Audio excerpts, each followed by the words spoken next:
Hello दोस्तों, स्वागत है आप सभी का दृष्टि IQ जीके में। दोस्तों, आज की इस वीडियो में हम देखने वाले प्राचीन भारत के इतिहास। काफ़ी सारे दोस्तों के मैसेज आ रहे थे, मुझे कमेंट्स आ रहे थे कि सर कुछ हिस्ट्री के क्वेश्चंस या हिस्ट्री इतिहास के बारे में पढ़ाइए। तो हमने ये नया चैप्टर स्टार्ट किया है। उम्मीद है आप सभी को अच्छा लगेगा। और साथ ही साथ दोस्तों, देखते हैं आप सभी का इस वीडियो को कितना प्यार मिलता है। तो प्लीज़ लाइक कीजिए, अपने दोस्तों के साथ शेयर कीजिए, ठीक है। और बहुत सारे कमेंट करके मुझे बताइए कि आपको वीडियो कैसी लगी, ठीक है। चलिए फिर शुरुआत करते हैं इस सेशन की। प्राचीन भारत का इतिहास, ठीक है। प्राचीन भारत का इतिहास। प्राचीन भारत के इतिहास दोस्तों, प्राचीन भारत के को स्रोतों के आधार पर 3 भागों में विभाजित किया गया है। प्राचीन भारत को हमारे जो इतिहास है उसके स्रोतों के आधार पर 3 भागों में विभाजित किया गया है। पहला कौन सा होगा? प्रागैतिहासिक काल, दूसरा होगा आदि ऐतिहासिक काल और तीसरा होगा ऐतिहासिक काल। इन 3 कालखंडों में हमारे इतिहास को बांटा गया है, ठीक है। हम सबसे पहले पढ़ेंगे प्रागैतिहासिक काल, दूसरा पढ़ेंगे आदि ऐतिहासिक काल और तीसरा पढ़ेंगे हम ऐतिहासिक काल, ठीक है। इन तीनों के बारे में थोड़ा थोड़ा जान लेते हैं। उसके बाद से दोस्तों हम टॉपिक वाइज पूरा कवर करेंगे, ठीक है। टॉपिक वाइज कवर करेंगे, कोई भी वीडियो मिस नहीं करेगा, है ना। आप सभी अंत तक बने रहेंगे। और इस वीडियो की मैं आपको PDF भी प्रोवाइड कराऊंगा। तो टेलीग्राम ग्रुप का लिंक नीचे मैंने डिस्क्रिप्शन बॉक्स में दिया हुआ है, आप वहाँ जाकर ज्वाइन जरूर हो जाइएगा, ठीक है।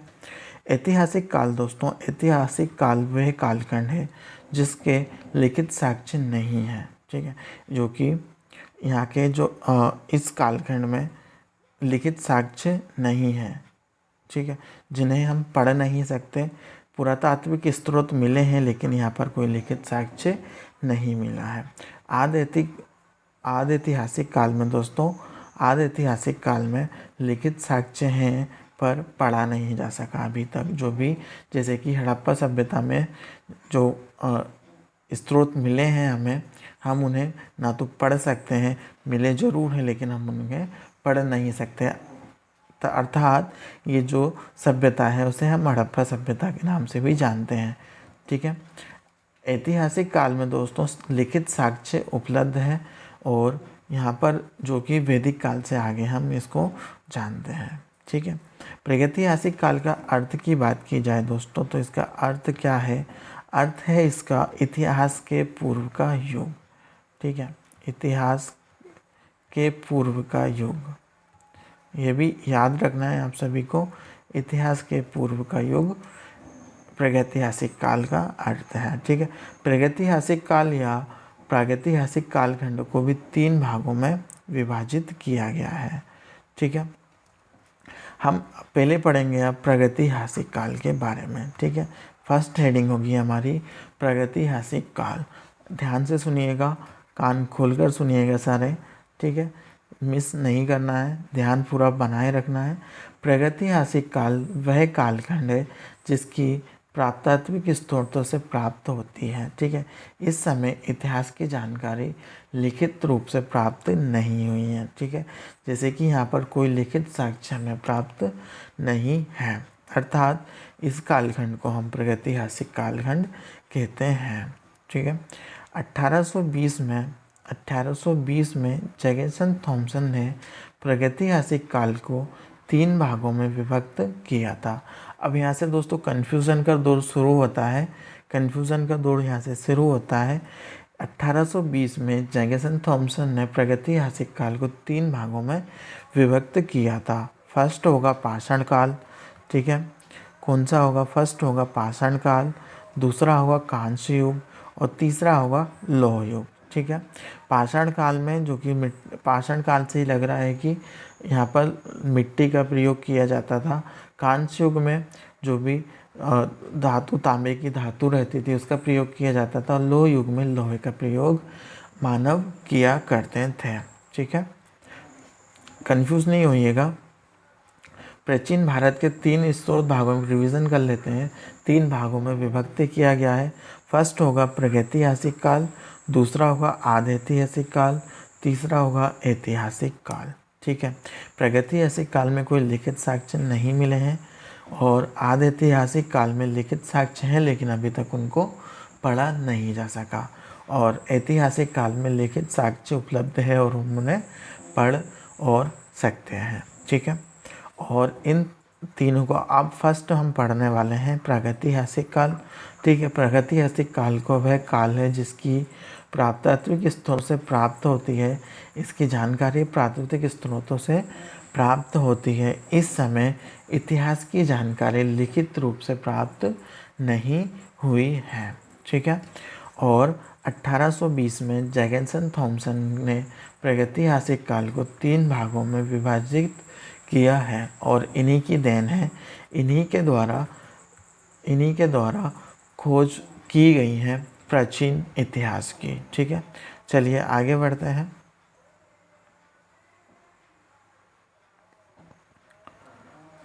दोस्तों, अगर वीडियो अच्छी लग रही हो तो प्लीज़ चैनल को सब्सक्राइब कर लीजिएगा, लाइक कीजिए, बेल आइकन को प्रेस कीजिए, लाइक कीजिए, शेयर कीजिए और हमें फॉलो कीजिए इंस्टाग्राम पे और टेलीग्राम ग्रुप से भी ज्वाइन हो जाइएगा।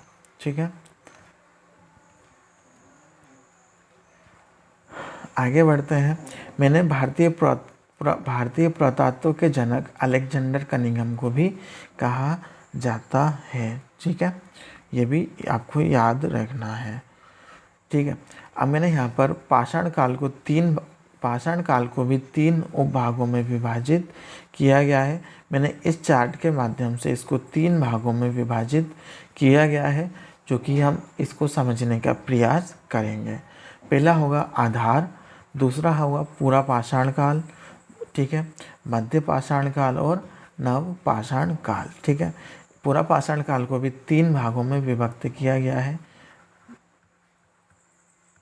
पूरा पाषाण काल को भी 3 भागों में विभक्त किया गया होगा। फर्स्ट क्या है? पूरा पाषाण काल, मध्य पाषाण काल और नव पाषाण काल। ठीक है। तो ये इसको 3 भागों में विभक्त किया गया है। फर्स्ट में देखते हैं काल। ठीक है। काल, इसके जो पूरा पाषाण काल की जो अवधि थी, ये कब से कब तक थी? 25 लाख ईसा पूर्व से 10,000 ईसा पूर्व तक। 25 लाख ईसा पूर्व से 10,000 ईसा पूर्व तक पूरा पाषाण काल का समय रहा था। मध्य पाषाण काल की बात की जाए दोस्तों, तो 10,000 ईसा पूर्व से 4,000 ईसा पूर्व तक इसका मध्य पाषाण काल का समय रहा था। ठीक है। क्लियर है सभी को? और नव पाषाण काल की बात की जाए तो 10,000 ईसा पूर्व से 1,000 ईसा पूर्व तक इसका कार्यकाल रहा था। क्लियर है सभी को? पूरा पाषाण काल का जो समय था 25 लाख ईसा पूर्व से 10,000 ईसा पूर्व तक का था। मध्य पाषाण काल का जो समय था दोस्तों, जो समय अवधि थी, वो थी 10,000 ईसा पूर्व से 4,000 ईसा पूर्व तक। और नव पाषाण काल की जो अवधि थी 10,000 ईसा पूर्व से 1,000 ईसा पूर्व तक। ठीक है। आगे बात करते हैं लक्षण की। लक्षण या फिर गुण। ठीक है। इनके लक्षण भी थे, गुण भी थे। पूरा पाषाण काल में जो मानव थे उनका प्रकार अखेटक यानी शिकार करते थे। ठीक है। शिकार ही इनका एक भोजन का था। शिकार करके ही इनका भोजन की व्यवस्था करते थे, अर्थात ये एक तरीके से खाना बदोश थे। ठीक है। यहाँ पर खाद्य संग्राहक थे। ठीक है। इन्हें खाने की व्यवस्था करने के लिए इधर उधर भटकना रहता था और यहाँ पर कृषि और पशुपालन की व्यवस्था नहीं थी। इस समय में कृषि और पशुपालन की व्यवस्था नहीं थी। और मध्य पाषाण काल की बात की जाए तो यहाँ पर भी दोस्तों अखेटक अर्थात ये शिकारी थे, खाद्य संग्राहक थे। ठीक है। खाना की यहाँ पर इनको सुविधा नहीं थी। पशुपालन की यहाँ पर शुरुआत इनने ज़रूर कर चुके थे। ये भी इम्पोर्टेंट पॉइंट है, यहाँ से क्वेश्चन से पूछे जा सकते हैं कि मानव ने किस समय में पशुपालन की शुरुआत की थी। तो मध्य पाषाण काल में मानव ने पशुपालन की शुरुआत की थी। ठीक है। नव पाषाण काल की बात की जाए दोस्तों, तो नव पाषाण काल में कृषि एवं पशुपालन की शुरुआत हो चुकी थी। ठीक है। यहाँ पर कृषि एवं पशुपालन की शुरुआत हो चुकी थी, अर्थात मानव एक स्थायी जगह पर रहकर यहाँ पर पशुपालन और कृषि करने लगा था। ठीक है। और समाज की स्थायी निवास प्रथा यहाँ से शुरू हो चुकी थी। ठीक है, और यहाँ पर जो इन्होंने पशुपालन की शुरुआत की थी, तो इन्होंने जो पशु पाला था वो क्या था, कुत्ता। ठीक है, कुत्ते इन्होंने यहाँ पर पाला था, जो कि इनकी खुद की रक्षा भी करता था और शिकारी करने में भी मदद करता था। ठीक है, अब औजार की बात की जाए दोस्तों, औजार की बात की जाए तो इनके जो औजार थे पूरा पाषाण काल में कर्टजाइर, सल्क ब्लेड और हस्त कुल्हाड़ी या हस्त कुठार। ठीक है, पत्थर से बने कुल्हाड़ी यहाँ पर ये यूज़ करते थे, और इसी के साथ साथ यहाँ पर ये हस्त कुल्हाड़ी या हस्त कुठार, हैंड एक्स जिसे हम कहते हैं, और खंडक या फिर गडसा, चोपर हम जिसे कहते हैं, यहाँ पर इसका ये प्रयोग किया करते थे। ठीक है, मध्य पाषाण काल में औजार इन्होंने पत्थरियों की माइक्रो की सूक्ष्म पत्थर का इन्होंने प्रयोग करना शुरू किया। ठीक है, पत्थर की पपड़ियों के बने फलक, छेदनी और खरचनी आदि इस काल के प्रमुख हथियार थे। ठीक है, हथियारों में कोर्टाजाइट के अलावा जेस्पर एवं चाट आदि पत्थरों का प्रयोग होने लगा था। कहाँ पर दोस्तों, मध्य पाषाण काल में। ठीक है,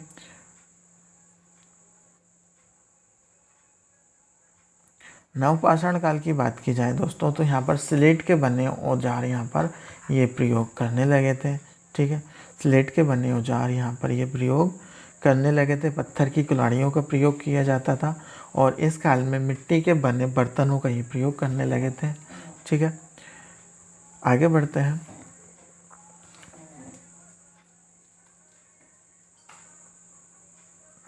महत्वपूर्ण स्थल की बात करते हैं दोस्तों, तो महत्वपूर्ण स्थल में ये अति महत्वपूर्ण पूरा पाषाण काल में यहाँ से अतिरम पक्कम में तमिलनाडु से यहाँ पर काफ़ी हमें स्रोत मिले हुए हैं। ठीक है, और हथनोरा एमपी में मानव खोपड़ी के प्रथम साक्ष्य मिले हैं, अर्थात यहाँ पर हथनोरा में जो एमपी में स्थित है, यहाँ पर से मानव खोपड़ी के साक्ष्य यानी मानव खोपड़ियाँ की हड्डियाँ यहाँ से इनकी प्राप्त हुई है। भीमबेटका और नर्मदा घाटी से प्राचीन चित्रकारी के प्राचीनतम साक्ष्य मिले हैं, अर्थात यहाँ से चित्रकारी की गई थी उस समय में इसके साक्ष्य में प्राप्त हुए हैं। मध्य पाषाण काल में चौपनिमुंडों में उत्तर प्रदेश में मृत भांड के प्राचीन साक्ष्य मिले हैं, यानी मिट्टी के बर्तनों का यहाँ पर हमें साक्ष्य मिले हैं। यहाँ पर मिट्टी के बर्तनों का प्रयोग किया जाने लगा था। यहाँ के लोग मिट्टी की कच्ची ईंटों से बने आयताकार घरों में भी रहने लगे थे। ठीक है, ठीक है, आगे बढ़ते हैं। ब्रजहोम, नवपाषाण काल की बात की जाए दोस्तों, तो नवपाषाण काल में ब्रजहोम में यहाँ से एग्ज़ाम्स में काफ़ी बार क्वेश्चंस मिलते हैं, एग्जामिनर का काफ़ी इम्पोर्टेंट टॉपिक है ये भाई, तो सारे के सारे इसको नोटिस करिएगा। ब्रजहोम कश्मीर में यहाँ पर से स्थित है, और गर्तवास कब्र में मालिक के साथ कुत्ते के साक्ष्य मिले हैं। ठीक है, यहाँ पर गर्तवास यानी यहाँ पर मिट्टी के नीचे लोग रहते थे। ठीक है, उसको हम गर्तवास कहते थे। गर्तवास यानी मिट्टी के नीचे लोग रहते थे। कब्र में मालिक के साथ कुत्ते के साक्ष्य मिले हैं। ठीक है, यानी कब्र में जो मनुष्य मालिक रहता था उसके साथ कुत्ते को भी दफनाने के यहाँ पर साक्ष्य मिले हैं। ठीक है, और यहाँ से कुंभकराल कश्मीर और कोडिलवा उत्तर प्रदेश से यहाँ से चावल के प्रथम साक्ष्य मिले हैं। यहाँ पर से चावल का प्रथम साक्ष्य मिले हैं। कहाँ से दोस्तों, कुलडीवा उत्तर प्रदेश से चावल के प्रथम प्रमाण यहीं से दोस्तों हमें मिले हैं। ठीक है, बिहार के चिरान से हड्डी के बने औजार, मुख्य रूप से हिरन के बने उपकरण, उनके सींगों के इस्तेमाल से बने, और कुंभकारी सर्वप्रथम इसी काल में बर्तनों में पॉलिशन काला मृदभांड, दूसर मृदभांड, चटाई की छाप वाले मृदभांड प्रमुख हमें यहीं से नवपाषाण काल से मिले हैं। ठीक है, ये सारे आपको याद रखने हैं, पीडीएफ में मैं आपको प्रोवाइड करा दूंगा, आप वहाँ से इसको देख लीजिएगा। ठीक है, खोज की बात की जाए दोस्तों, तो पूरा पाषाण काल में मनुष्य ने आग की खोज की थी। ठीक है, मनुष्य ने आग की खोज कर ली थी, लेकिन मनुष्य को इस समय इसका प्रयोग करना नहीं आता था। ठीक है, आग की खोज तो की थी लेकिन उन्हें आग का प्रयोग करना नहीं आता था। ठीक है, और मध्यपाषाण काल में दोस्तों, मध्यपाषाण काल में आग का प्रयोग करना मानव ने सीखा। ठीक है, और आग का प्रयोग करना कृषि पालन और कुछ पशुपालन की यहाँ से शुरुआत हुई थी। ठीक है, और नवपाषाण काल में कृषि एवं पशुपालन की शुरुआत हुई, पहिए की खोज हुई। यहाँ से आपके सारे क्वेश्चंस बनते हैं। ठीक है, यहीं से दोस्तों कुंभकरी में सर्वप्रथम इसी काल में मिट्टी के बर्तनों में पॉलिशन, काला मृतभांड यानी काली मिट्टी के बर्तन भी इसी कालखंड से शुरू हुए हैं। ठीक है, तो दोस्तों ये रही आज की हमारी इम्पोर्टेंट वीडियो। आप मुझे कमेंट करके बताइएगा आपको ये वीडियो कैसी लगी। ठीक है, अगर आपको ये वीडियो पसंद आई हो तो हम नेक्स्ट वीडियो आगे उम्मीद करेंगे आगे की वीडियो भी आपको प्रोवाइड कराएं।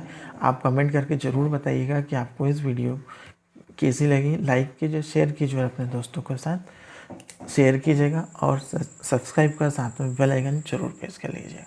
ठीक है, मिलते हैं एक नई वीडियो के साथ, तब तक के लिए बाय बाय।